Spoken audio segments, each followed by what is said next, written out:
Promo SM का पहला और सबसे ज़्यादा कॉमन मतलब है प्रोमोशनल सोशल मीडिया। इसका मतलब है किसी प्रोडक्ट, सर्विस, इवेंट या ब्रांड की marketing social media platforms Facebook, Instagram, Twitter पर करना।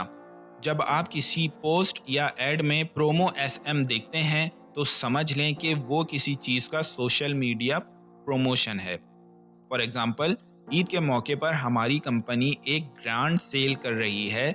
इस सेल के बारे में आप हमारी फेसबुक और इंस्टाग्राम पेजेस पर ईद प्रोमो एसएम हैशटैग से देख सकते हैं। चलिए दूसरा मतलब इसका देखते हैं। कुछ केसेस में प्रोमो एसएम का मतलब होता है स्मॉल मीडियम बिजनेस। ये बिजनेस साइज को रिप्रेजेंट करता है जो ना तो बहुत बड़ा होता है और ना ही बहुत छोटा। हमारी कंपनी एक प्रोमो एसएम बिजनेस है जो social media management service offer करती है। तो अब आप जानते हैं कि प्रोमो एसएम का मतलब उर्दू में प्रोमोशनल सोशल मीडिया या स्मॉल मीडियम बिजनेस हो सकता है। हम उम्मीद करते हैं कि ये वीडियो आपके लिए हेल्पफुल रही होगी। मिलते हैं नेक्स्ट वीडियो में। शुक्रिया।